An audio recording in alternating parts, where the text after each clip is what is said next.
शुभ मध्याह्न छात्रों। A very good afternoon to one and all.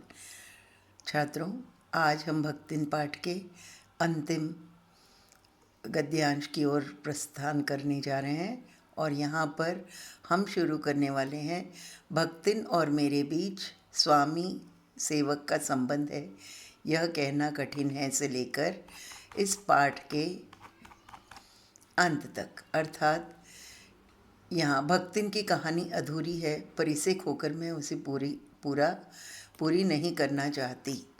और यहाँ आपके लिए 5 या 6 प्रश्न दिए हैं, इन पर भी हमें आज गौर करना है। तो आइए, आज का हमारा गद्यांश यहाँ से शुरू होता है। सबसे पहले मैं आपको बताना चाहूँगी कि भक्तिन लेखिका के घर जब से आई है, उन दोनों का संबंध विशेष है। लेखिका ने भी कभी भक्तिन को पराया नहीं समझा और भक्तिन ने भी कभी स्वयं को सेवक नहीं माना। वह एक अभिभावक की तरह, एक पेरेंट की तरह, एक वेल विशर की तरह सदैव लेखिका का ध्यान रखती थी। तो भक्तिन और लेखिका के बीच सेवक और स्वामी का संबंध है, यह कहना कठिन होगा।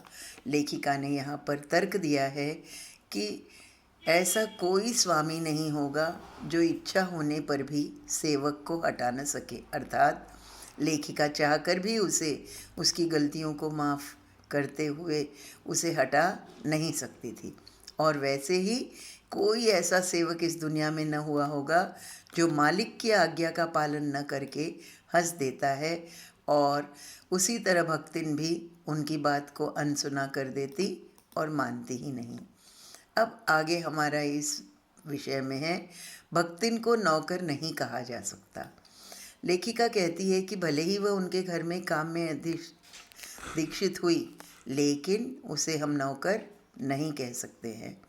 लेखिका कहती है कि उनके आंगन में जिस तरह से अंधेरा, उजाला, गुलाब और आम के पेड़ हैं जो अपनी मर्जी से खिलते फलते हैं, उसी तरह भक्तिन का व्यक्तित्व भी स्वतंत्र है।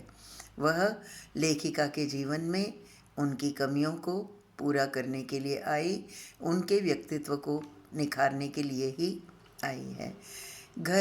लेखिका कहती है, घर में गुलाब है, उसे हम नौकर नहीं कह सकते।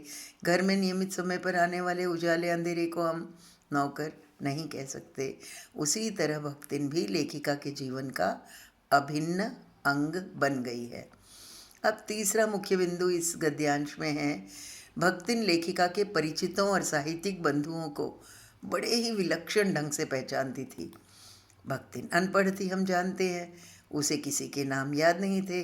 कभी उन्हें साहित्यिक बंधुओं को उनके नाम के अपभ्रंश से जानती थी या फिर उनकी वेशभूषा से पहचान लेती थी। लेखिका कहती है कि जो उनके यहाँ आते थे, साहित्यिक बंधु हो या फिर कोई परिचित हो, उन लोगों को के प्रति भक्तिन का आदर लेखिका के प्रति उस आने वाले के आदर पर निर्भर करता था।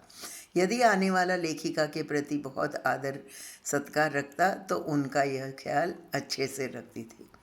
तीसरी बात, उसे कवि बिल्कुल अच्छे नहीं लगते थे।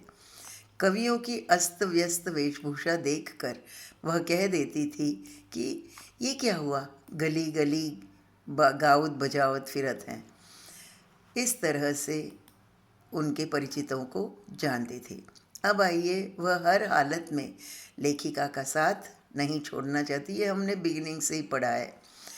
लेकिन यहाँ एक विशेष उल्लेख यह है कि उन दिनों में स्वतंत्रता संग्राम में भाग लेने के लिए लोग अक्सर जेल जाया करते थे, और जब भी छात्रावास की लड़कियाँ उन्हें कहती कि तुम्हारी मालकिन भी जाने वाली है, तो वो बहुत विचलित हो जाती, क्योंकि एक तो उसे पुलिस से डर लगता था और दूसरा वह लेखिका को नहीं छोड़ना चाहती थी।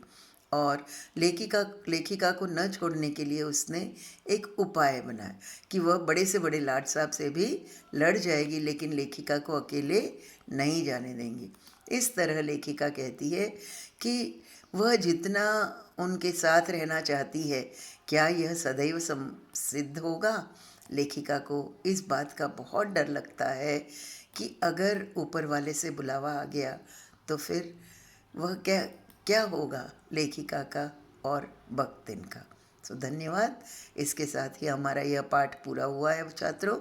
यहाँ पर मैंने आपके लिए 5 प्रश्न दिए हैं, इनको आप करेंगे और टेक्स्ट बुक में जो 6 प्रश्न मैंने आपको बताए थे ये वाले, ये आप अलग से होमवर्क में कर लेंगे, क्योंकि ये एग्ज़ाम और रिवीजन की दृष्टि से बहुत इम्पॉर्टेंट प्रश्न है। यहाँ 6 दिए हुए हैं, इनके उत्तर आप जानते हैं। सो आशा करती हूँ कि ये पाठ आपकी समझ में आ गया, और यदि नहीं आता है, कहीं भी दिक्कत है, तो कृपया मेरे मोबाइल पर आप फ़ोन कीजिए और मैं आपको उसका समाधान दे दूँगी। धन्यवाद। आपका दिन शुभ हो।